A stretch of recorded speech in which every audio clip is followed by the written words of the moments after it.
Well, hello there. Who are you? This is the Zodiac speaking.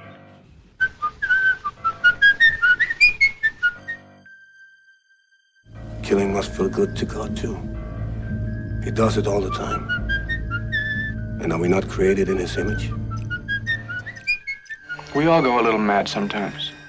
After all, murder is, or should be, an art. I could kill you now pretty easily. Do some interesting things before anyone showed up. What are these films you can't wait to look at? Welcome to the Final Girls podcast and the 21st episode of our series dedicated to on-screen serial killers of horror film and TV history. I'm your podcast host, Anna Bagutska, and I promise you, I do not have a wolf mask hiding in my closet that I like to pull out for special guests. I pinky swear. After the very heavy episode last week, this one is going to be slightly, but only slightly, more lighthearted. Joining me to discuss Patrick Bryce and Mark Duplass's Creep franchise, I guess we can call it franchise after 2 films, is author and podcaster Alexandra West. This cringy mockumentary crept up on us, excuse the pun, way back in 2014, introducing us to one of the most watchable and upsetting serial killers of recent horror memory. While we were all losing our shit over the rise of the so-called elevated horror, with films like The Babadook and It Follows, Mark Duplass was doing some truly freaky improv. In this episode, Alex and I discuss Creep as well as its sequel, what it adds to both the found footage and the serial killer subgenres, and what we can expect from the recently announced spin-off TV series The Creep Tapes. Please be warned, this episode contains spoilers for both movies. You can show your creepy love for this podcast by leaving us a review on Apple Podcasts or Spotify. You can also go to Patreon and support the show there. And if you're so inclined, you can find me online posting about Peachfuzz at Anna B. Demented. And with all of that said, please enjoy our take on Creep. I feel like the moment where I hit record, the moment between I hit record and then we actually start speaking and we go into podcast mode is like the millennial pause. It's like the podcaster pause, you know? Where I'm like, hello. Hi, these are our voices that we use for the outside world. Alex, it's always a pleasure to chat to you. And particularly, I think we're going to have a good time with this one because these films are, above anything, a good time. And I mean, how could you not? Like, they're weird, they're gross, they're funny. I love it. They're under 90 minutes, both of them. Exquisite. Ugh, iconic. I love that. So before we get into it proper, the slight digression, 30 seconds into recording this, have you yourself ever had any weird Craigslist or personal ad experiences? Not directly, but I do love, or I used to when Craigslist was a much bigger thing, I guess, kind of in the mid-teens or early aughts. It would be so tantalizing to just like read through listings and see what people were offering. I mean, certainly when I was out in the world as a young adult, like being on my own and with roommates for the first time, the primary way where we would find apartments or roommates or anything like that, if we needed to fill a room, was through Craigslist or other kind of listing message boards. And so it was like, it was a real roll of the dice, but I think it's interesting because both of these films, propose something where once you're out in this space, you just start accepting things and how many of those boundaries get pushed. But no, I've never had a direct one, but I love to lurk. I was thinking back on this as I was rewatching the film, and similarly to I love to lurk and see especially the personal ads, I'm like, who's looking for who? I just want to see, like, people are putting themselves out there under this guise of anonymity. And you can sometimes find, how sometimes you can have the most intense, earnest conversations with complete strangers, oftentimes online, mostly online now. I feel like people would expose quite deep-rooted desires and needs that they had under the guise of a Craigslist ad. Well, yeah, and it's if you build off of the Craigslist ad of it all, and then you get into like the dating apps and all of that, and I did that for a little while. I never met anyone of, let's say, significance off of those apps, and I haven't gone back on them, for years. And there was one particular one that was quite. I still think back on it every so often, but it was this guy that I met on one of these apps and went out for a date, and he just seemed so disinterested in me. Like, we were having a drink and he was like clearly not into it. And I was like, okay. And I just kind of kept the conversation going for a drink, and I was like, cool, let's get out of here.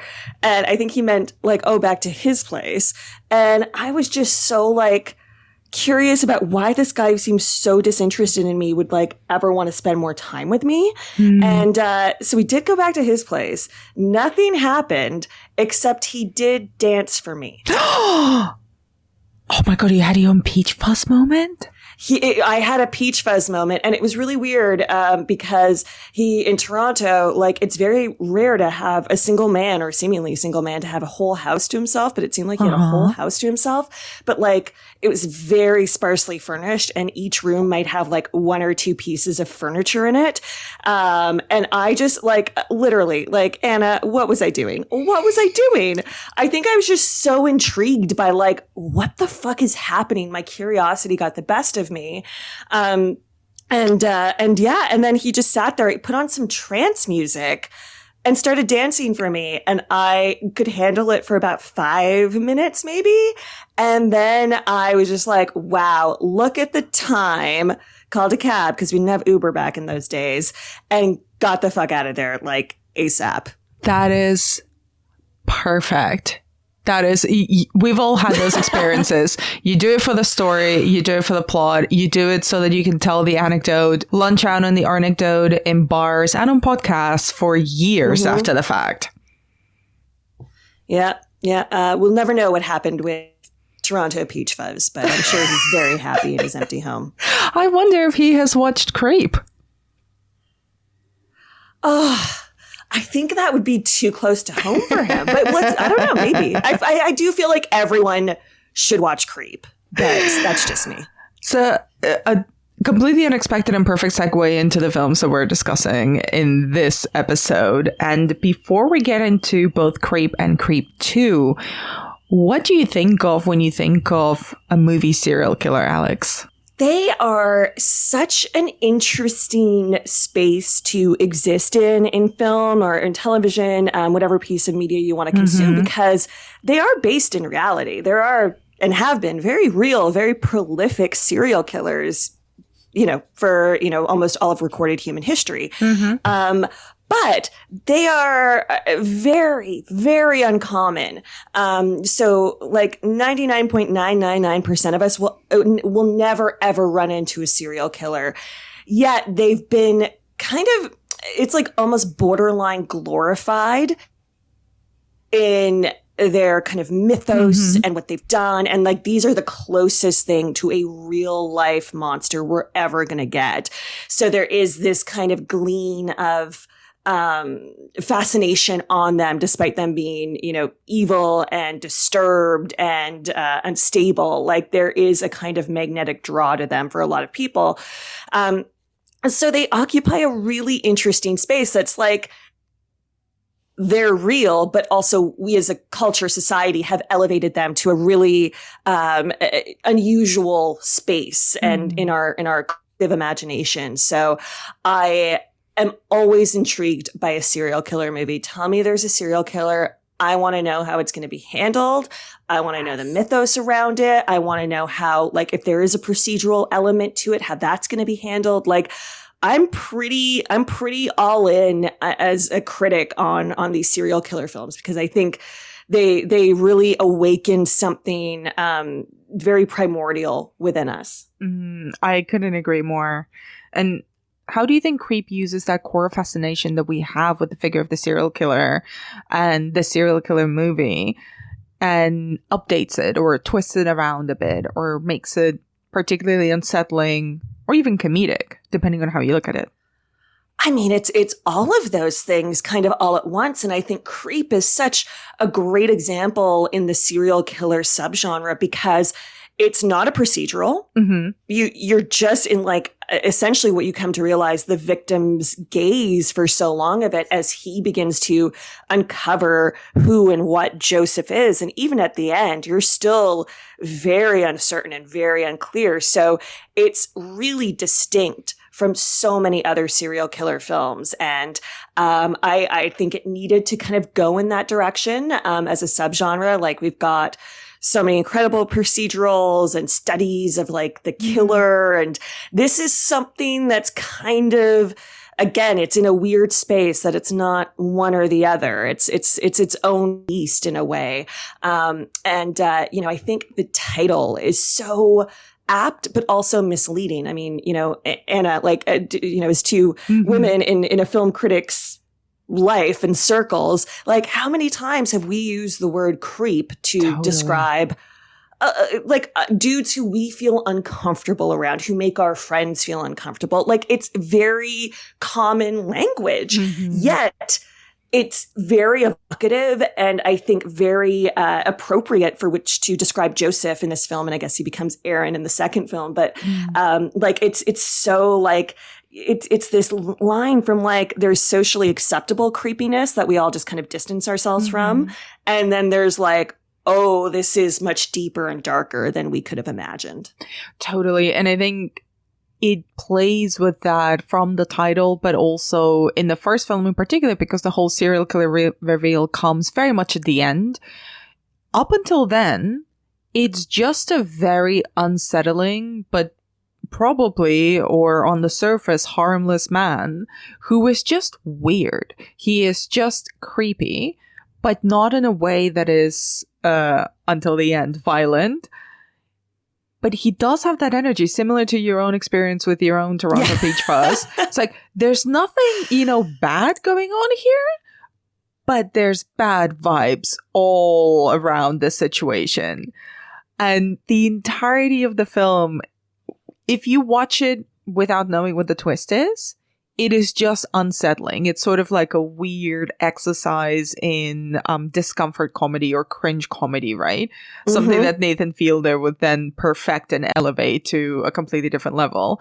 And when you watch it knowing that it's essentially a serial killer movie, it completely changes its tune. Suddenly it becomes this almost playful foreplay between a killer and his victim. Yeah, there's a lot of toying with us and Aaron and your kind. I love a moment that if it's a twist or however you want to put it at the end. I think for us we can maybe call it the twist at the end where he is revealed to be quite brutal, and it just reframes the entire story. Like it makes you go back in your mind and reevaluate everything you'd seen up until that point. And that to me is a twist that is very smart, very considered. It's not done just for a shock, even though it is shocking. And it's a very cool thing that you're kind of like, where is this going the whole time? And you're not sure. And, I think it's a testament to the team behind this film, and especially Mark Duplass, who plays Joseph. And he is incredible. And it really is like he carries this film. And it does, like, to your point, Anna, it's kind of like coming out of that like mumblecore movement and becomes its full, like, what is the line between audience and the object that we're watching? And, are we inviting in when we agree to watch something? It's really cool. So let's talk about Mark Duplass, because you're right. The entire premise really hinges on his performance and his ability to make you uncomfortable. And I find it really curious that he seems to be striving for discomfort as opposed to fear. What do you make of the way that he plays Joseph? I mean, I'll preface this by saying, like, Mark Duplass is one of my celebrity crushes. So I'm even like after rewatching both Creep films, I'm like, yeah, would. It's But I think it's he's keeping you off balance the entire time. Mm-hmm. And in rewatch films back to back, it's so impressive to me that he can be charming in 1 second, awkward in another, vulnerable in another.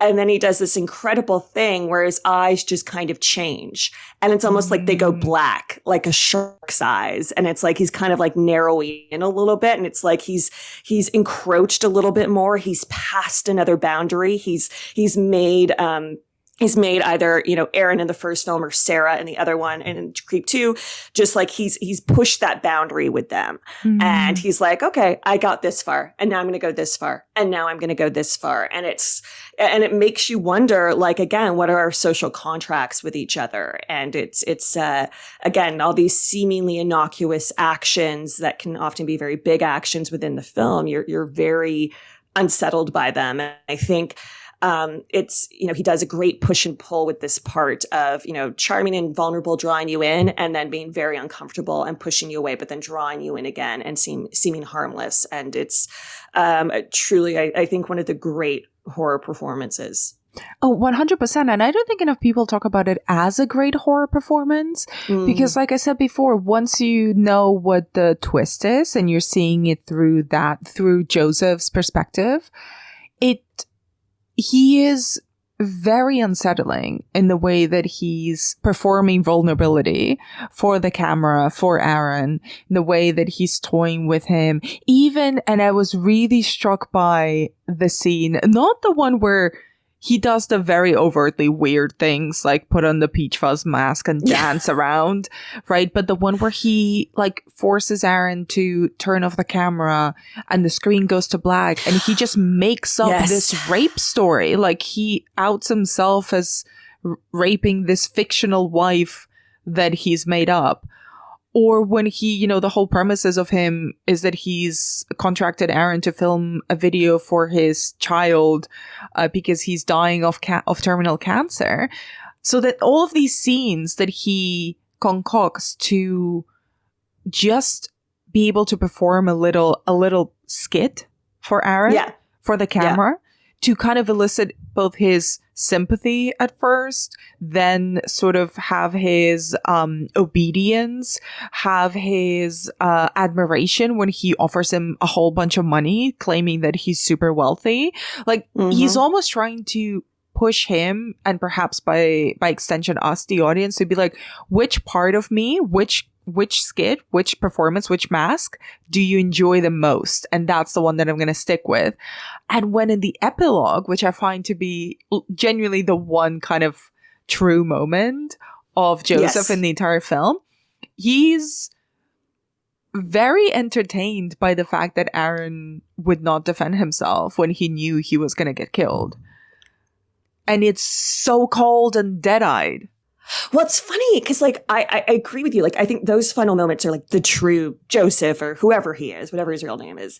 But I actually, I get this very strong undercurrent of affection for his victims, which I think we get a sense of it even in the second film as he renames himself Aaron. Yeah. And so it's, I think there is something very cold and calculated about him, even in those moments, because when he opens that closet and you see all the videos and, back to VHS and, then I guess DVD land, with how he's cataloging them, there is he's like, you were, he was my favorite. You were my favorite. That kind of strange level of affection there was very, again, it towing that line and to go back to that I agree, the scene where he where they turn off the video but you still hear the audio and it's this rape story, but the way Joseph frames it was that this was something his fictional wife wanted. So I agree. There are some lines being crossed and it's not without consent, buddy. But it is he's kind of oh, did we just accidentally stumble into this sex game? And he's revealing that you're already kind of catching up with his lies at this moment. Cause it was is Peachfuzz this thing he's had since childhood, or is it the dollar store mask that he went down and bought? No, you can never know. The only thing we know for sure is that he has killed and documented the killings of all of those people because we see the shot of his cupboard, his snuff film cupboard. But I'm interested as well as, what do you think about the way that the relationship between Aaron and Joseph evolves throughout the entire film until its, violent conclusion? I think, it's such an interesting exploration of male intimacy, male friendship. Like it's the darkest possible version of both, but, that kind of obsession. And I wonder a lot about like male relationships. Are men okay? Do you have a close friend? Do you have someone you can talk to about your feelings? Like, you need these outlets. I mean, I certainly do with my friends. And so I'm always very fascinated by that. And I think especially, we see it in Creep, the first film, of like, what is that? And it's like, Joseph seems to have this very like, here are all the kind of gameplays I'm going to do. Here are all the things, like you were saying, these are all the different tactics I'm going to take. And Aaron in this film, the victim, the videographer, is very unprepared for these levels of intimacy and these levels of connection, but he's kind of going along with it. And, he alludes to having something with an ex-girlfriend that, is maybe not totally wrapped up. And like, there is a strange, I put it down to a sense of kind of loneliness and emptiness that is also pushed forward by a need for money. But like, what are these things? Like, he doesn't quite know how to interact with a guy who's pushing past his boundaries, because he probably doesn't have a lot of experience with that. And it's really interesting that, well, first of all, the dynamic, the fact that, like you point out, that it is between two men. We're not that used to, in this subgenre, seeing a lot of male victims of serial killers like the Joseph figure. But also, Aaron strikes me as like, and this is perhaps the conceit of the found footage element that sometimes you can always question and pick holes in.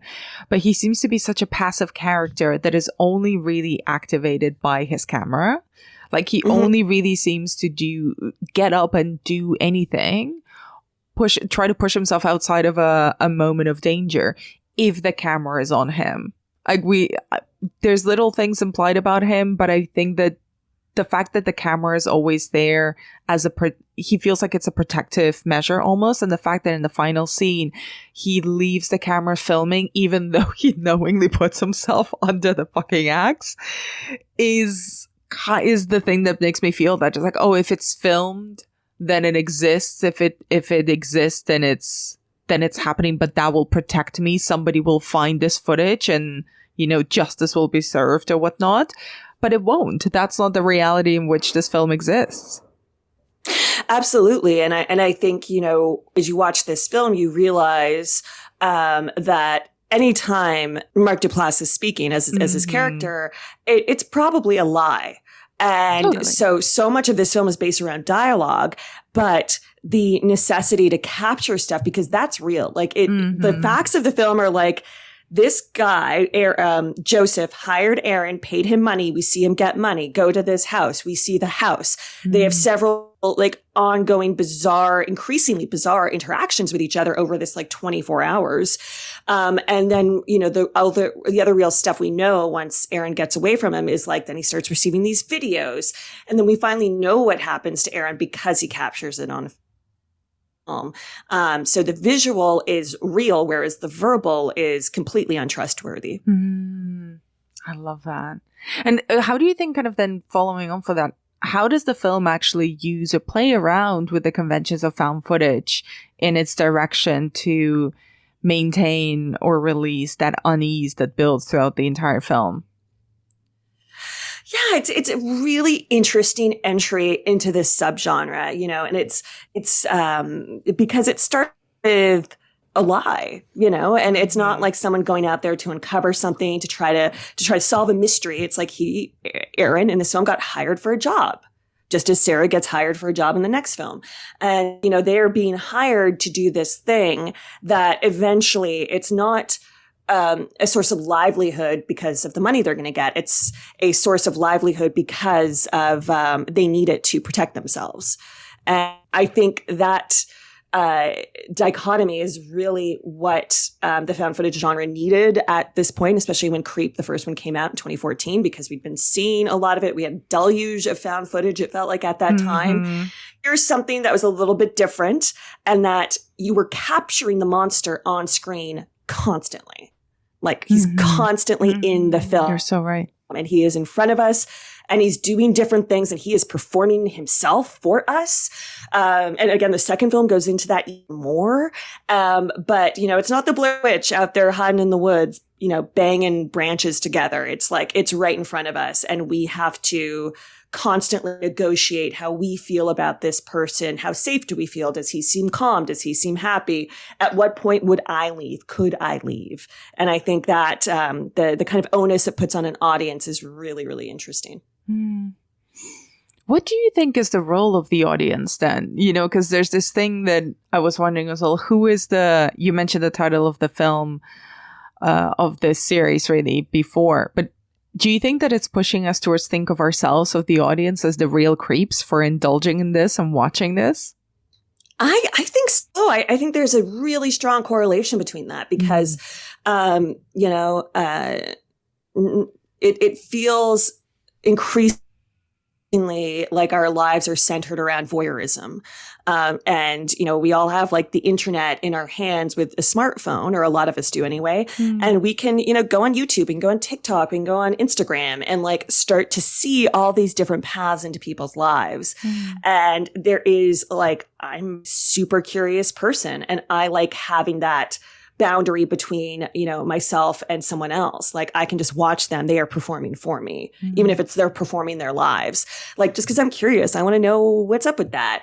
And so to see that get realized in a way that implicates the audience as like, you don't actually know what you signed up for. And the social contract, or even a work contract between two people, is constantly in flux. Even if we like to pretend it's not, it's always being negotiated and negotiated. And can you ever feel safe with someone you don't know?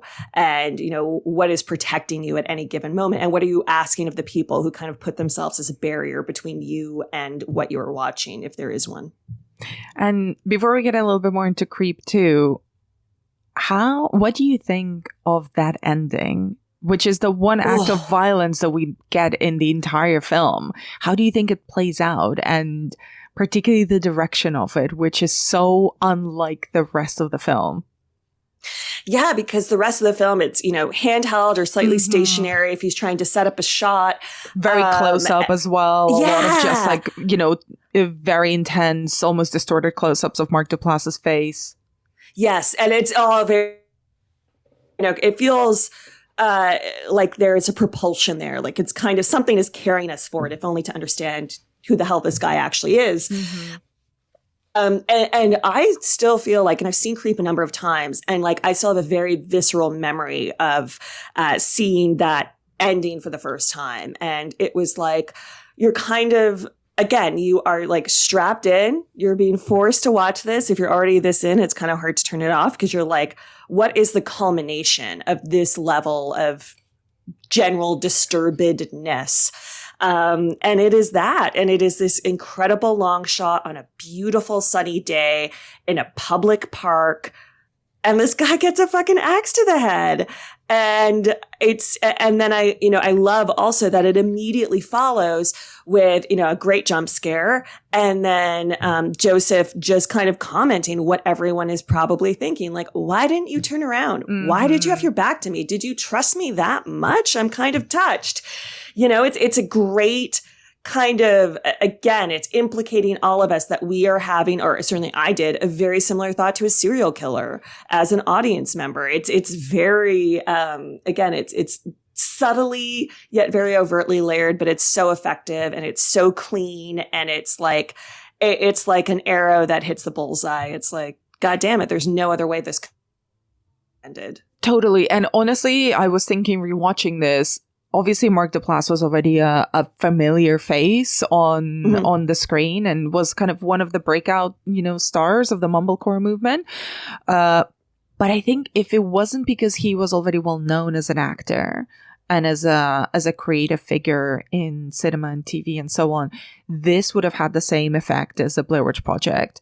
I absolutely love that ending. The choice of framing it that far away, the fact that that is how that twist is delivered, that we were not expecting violence, but we're being given a pretty brutal, very quiet, like silent experience of a murder in a horror movie, which is sort of the opposite of everything that the entire film has been leading up to, but also the opposite of what horror films in this ilk tend to give us. Found footage horror usually is so predicated on being up close and personal. The camera is literally being held by one of the victims, if they're the victim, or the killers. They're in there. They're completely in the murder scene, and this is very far removed. Being so far removed and taking the sound away, it's almost more grotesque to experience. Yeah, absolutely.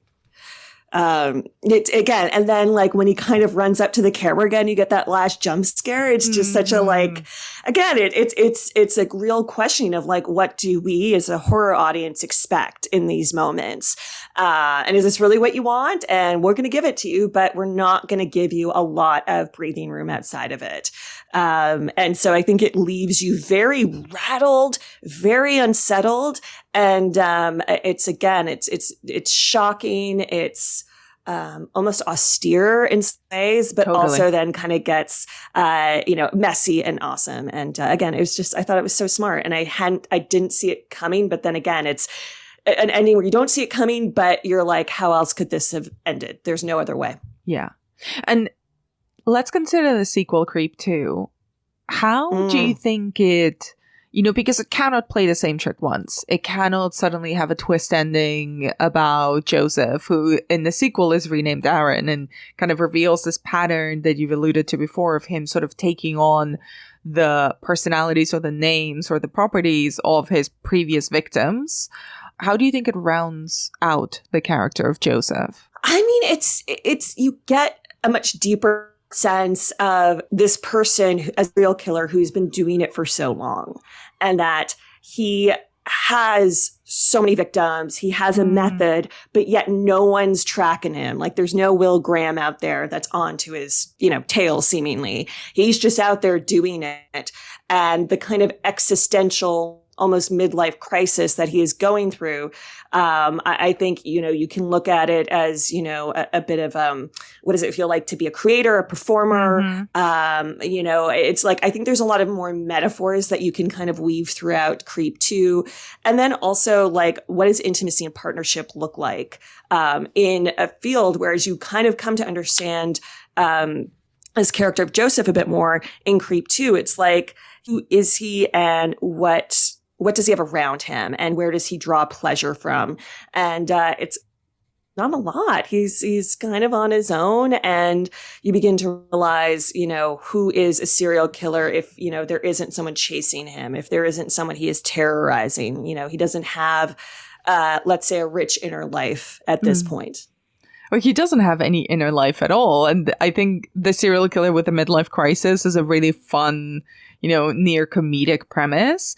But obviously, because it's Mark Duplass again, he's playing it completely straight. He's doing the same, not the same as in repetitive, but kind of the same trick of seeing a character who's constantly lying, not just to his potential victims, but also to himself. Like the stories that he tells himself about himself and his prowess as a serial killer are hilarious. Yeah. And he's like always kind of self-mythologizing in a way. And like, again, it's like, I was so interested because he's gotten away with it for so long and seemingly no one is tracking him, so that he needs to perform for someone. He needs to have an outlet for, something to be captured, to, not, if not captured by the police, captured in video, so that he can have a legacy, so he can, have something that people will pull over and they will see this like terrifying art form that he has created. And it's like what, tree falls in the wood kind of thing. Like if a serial killer get caught, are they a serial killer? What I found really interesting is again how they update the found footage element of it, because the camera in this film is being held by a different character, by Sarah, who's sort of a flailing YouTuber played by Desiree Akavan, and she wants the story. She's collecting these Craigslist weirdos and trying to make episodes about them, very much again in that kind of cringe comedy space. But the way that she films Joseph in the film is very full on, and sometimes in the best scenes of the film, like when he's trying to perform some sort of weird meditation in a creek, she kind of deliberately trips him up. I think deliberately, she kind of pierces through that self-mythologizing bubble that he will get into and start waxing lyrical about how intense and profound his serial killing is and how good of a killer he is. And she will just pierce through that with a simple, oh, sorry, you've got a weird patch on your beard. What's up with that? Or the light isn't hitting your face right, so we have to move. Everything is sort of punctured by her as a presence. Absolutely. And it was, they make so many, he makes a couple allusions to Francis Ford Coppola, yes. Who I personally am just exhausted by. I can't. Not Francis. I love Francis Coppola. He's great. Listen, he's got plenty of fans. He doesn't need me. But it just reminded me so much of, in a strange way, the dynamic between, Coppola filming Apocalypse Now, and then the film which I much more prefer, which is Heart of Darkness. Oh, yeah. And, how do you self-mythologize? It's so good. And you're self-mythologizing, you're creating this great piece of art, and then you've got your partner there just being like, do you all know what we had to put up with? What the fuck? Do you see this? Totally. And, R.I.P. Eleanor Coppola, who directed that documentary about the making of Apocalypse Now. The other really interesting reference I'd love to get your thoughts on is Janet Malcolm's The Journalist and the Murderer, which Joseph brings up explicitly when he sort of confronts, in air quotes, Sarah about the fact that she's a YouTuber, that they are using each other, that she's using him for the story as much as he's using her for, continuing his own mythology. Yeah, I think it, again, because Creep 2 came out in 2017, so that's 3 years after the original. And just how that space had changed so much.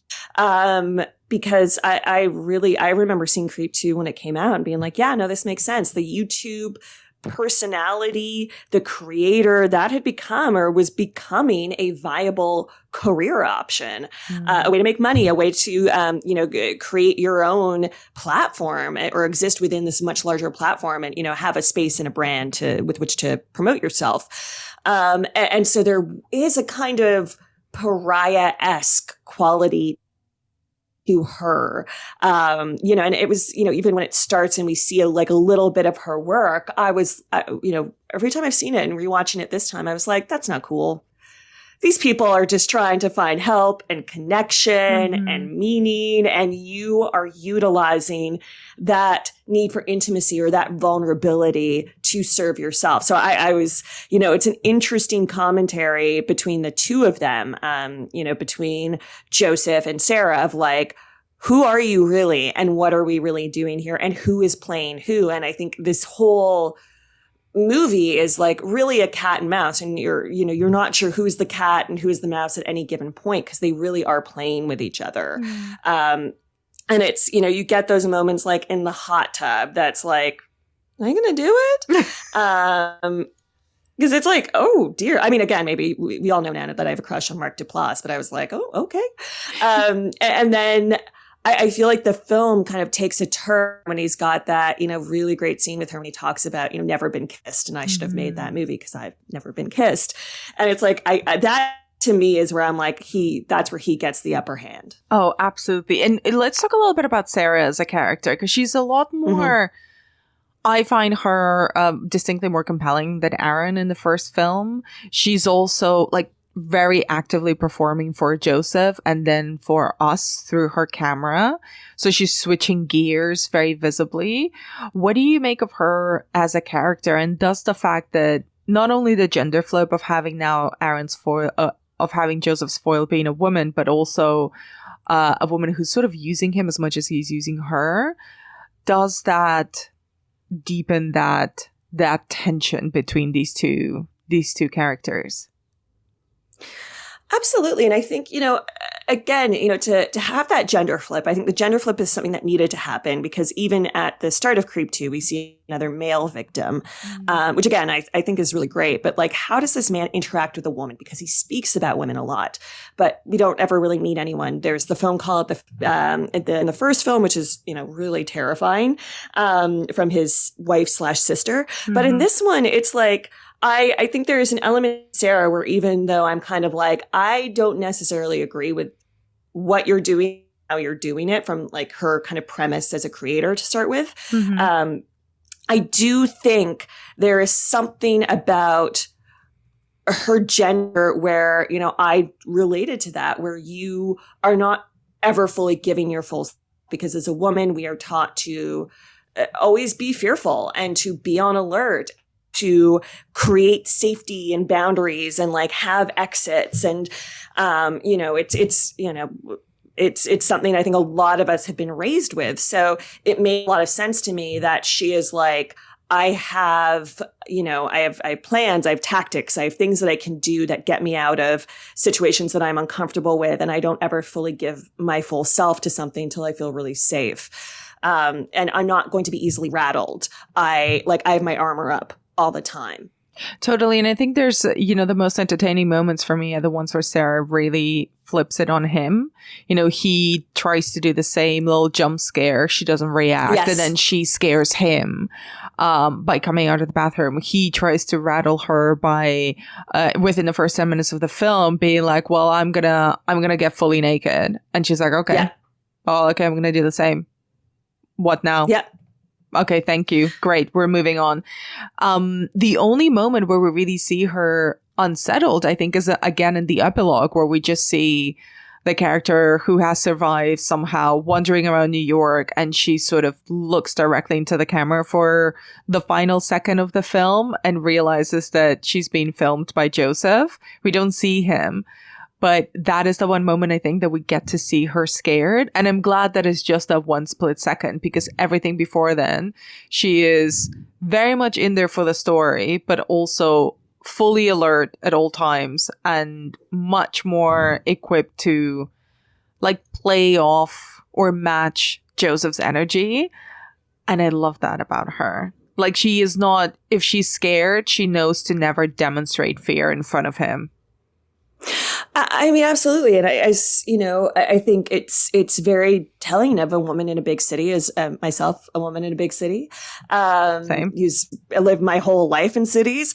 It's like when you're out, you just kind of want to be on your own and you're moving through the world and, doing whatever you want. But there is a kind of heightened awareness to be like, is someone looking at me? Like if I'm just sitting on the subway, if I am, out there in the world, and do I have to be concerned about this person? So there is a kind of constant, certainly as a woman, I'll speak for myself. It's like, there's a sense of constant surveillance. And so it was quite chilling at the end, because you get that, or I certainly related very much to that, sense of like, you could just be off in your own world listening to music or a podcast, and you just kind of slightly scan around you just to, be wary of what's around you and be cognizant. And then it's like your worst fucking nightmare is not only right there, but is like he's sitting right there and he is watching you and you didn't know. And, we sort of danced around this a bit, but one of the things that I kept thinking as the rewatching both those films back to back, what do you think is the relationship between Joseph and the camera in general? Whether he's holding it and filming himself, him filming his victims, him getting his victims to film themselves and him. He needs it. It is his lifeline. It is, again, as we kind of talked about in this movement from like, in the teens of this century, we are becoming in my mind, is certainly a very performance-based society. How do we perform ourselves? How do we interact with different levels and different spaces? And what does that all look like? And what does that all feel like? And I think Joseph only truly comes alive in front of the camera. He is allowed to play out different versions of himself, of his story, of the mythology. And he I think in some ways likes to be captured because he has perfected something. And he likes to be on show. And I really almost get the sense that if he isn't being filmed, he kind of like just shuts down. It's like he just powers off in a way. Like even we see at the beginning of Creep 2, like there's, the guy gets this box and then he is filmed through the box. And, there are some people who really only are able to live when it is, in performance. And I think he is the darkest version of that.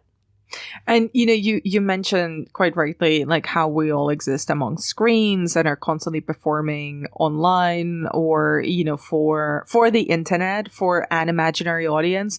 And not to get into kind of the influencer economics or the influencer culture, but I do find it really interesting, especially how it's developed, how this film, it's not directly interacting with the internet, but it also is using that language as part of its own filmic language. So how do you think kind of Joseph updates or interrogates the figure of the serial killer in the wake of Craigslist ads, vlogs, YouTube series like Sarah's, and later on obviously what would become influencers? Yeah, he is... Again, it's like the nightmarish part of what our society has become. Like there is a lot of research out there about serial killers, where, they were really active in the kind of, a little bit 60s, but really 70s through 90s when we didn't have smartphones, when we didn't have the kind of surveillance as a society that we have all kind of come to expect and to acknowledge. And so the idea is that the serial killer as, crime has, fallen very, very rapidly because of that, because it's much harder to perform these acts. And yet, as we think about, again, I think a lot about why did I go back to that house with that guy? It was probably because I didn't feel like he was very much of a threat. And various other things I'm sure I thought when I was like 24. And my frontal lobe hadn't fully developed or something. But like we have this inherent trust because of these things. And yet horror now has to evolve and figure out how do we violate those boundaries, those spaces? What happens there? And again, it's like I was getting something off of Facebook Marketplace the other day and it was like, cool, I'll meet you outside. Here it is. And we kind of like, it was this lovely woman it got a top from. And she just like full arm's length passed it to me, and I full arm's length took it back from her. It was like, we're still being very safe. Yeah. But we have this believed safety net of surveillance, and horror needed to find a way to infiltrate that and to help us question and make us fear something that we kind of take for granted. And I think that is the kind of relationship with Joseph and Creep and this weird internet culture that we have. If we are always performing, if we are always visible, then nothing bad can ever happen to us. And this makes us question that, because if you're always performing and you perform for a creep, what happens then? And as we start to wrap up, Alex, what do you think for you is the weirdest or most unsettling thing that Joseph does across both films?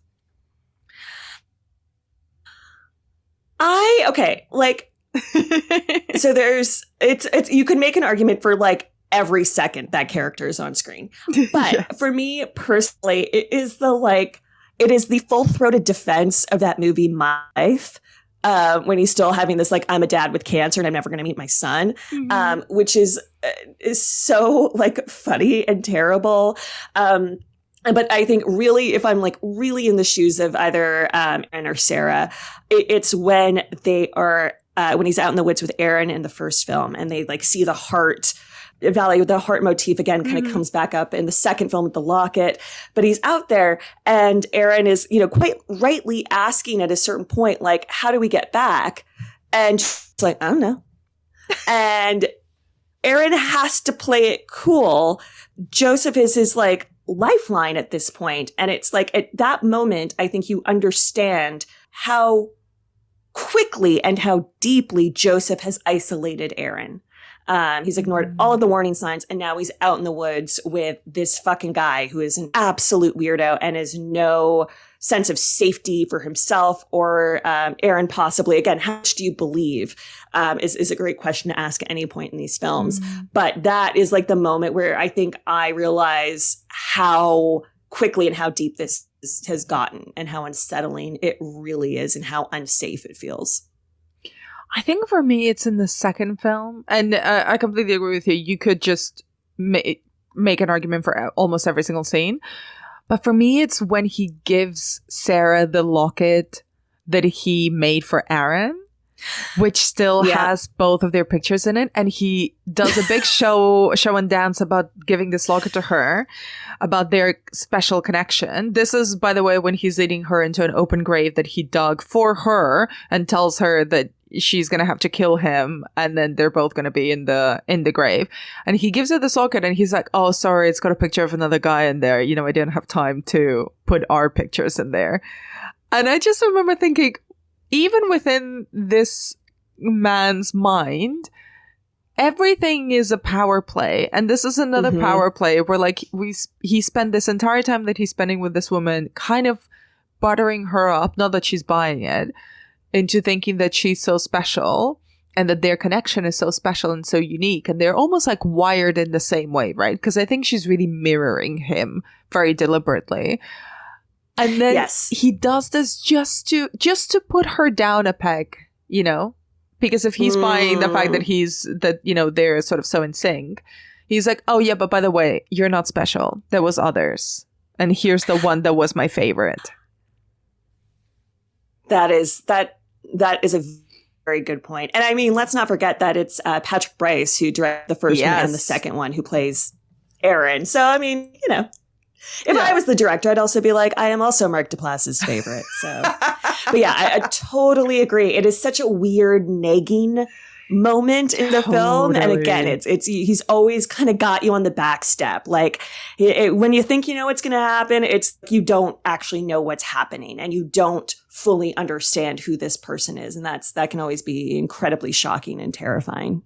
And we can't, even after two films, which I think are both extensions of the same character study of the same character in two different moments. And it's a profoundly interesting form to take for a serial killer movie, because that fascination that you were talking about at the very start of our conversation, this is pretty much an examination of that. It's like, what are you looking at? You're looking at a serial killer. You're spending so much time with him. Are you entertained? Are you entertained or are you perturbed? This is weird. If you genuinely spend this amount of time with a serial killer who completely lets his guard down and lets you see his thought process about life and his frustrations, is that going to be entertaining in the way that a Netflix true crime documentary is? Or is that going to be really unsettling like these films are? Yeah. And I think the first film is, for me, more effective in that, because it is so unexpected. It is so focused. And then I think if you buy into Creep and you want more, then Creep 2 is a great branch out of it. As it kind of starts to examine a little bit more the roles we all play and what happens if a character like this is truly challenged. And it's really unique. I truly don't think anyone else could have come up with this or played this role in the same way that Mark Duplass does. And it's really, really singular. And that's, to me, part of the reason why it's such an exciting, vital film in this canon. Before we wrap up, Duplass recently announced that they were extending the Creep universe with a TV show that they've got in development called The Creep Tapes, which apparently will center on previous victims of Joseph/Aaron. And I think there's a third film in development as well. Do you want more Joseph? Do you want more Creep? Or do you feel like we had enough with these two stories? You know, it's one where I feel like the first one nailed it so much. I still like the second one. I didn't necessarily need it. So I'm not angry that there's more. I think it makes sense, to do more with it. Mm-hmm. I'm not sure if I'll watch. I'll probably eventually get to it, but I think, the first one is like a modern horror classic in my mind and something I love recommending to people. I'm not sure if we need the rest, but I think it'll always be entertaining with Duplass involved and getting to explore this character a little bit more. So who knows? I'm really open to them doing something, really exciting and unexpected. But part of me worries is that will this become too samey after a while? Thanks so much, Alex, for your time. It's always a pleasure to chat to you, and this was no exception. Before I let you go, where can listeners find more of your work online? Oh, you can follow me over on Instagram. Post what I've got coming up, what's out there that I'm doing, as well as a lot of cat photos. So, 2 for 1. And I'm at Alex West, followed by like underscores. And so I'm there. I'm also on Blue Sky at Alex West. And then Faculty of Horror is the podcast I co-host with Andrea Subsati. So you can just find us there, wherever you get your podcasts. And we do monthly episodes. And yeah, it's lots of fun. So come join us over there if you aren't already. Love it. Thank you.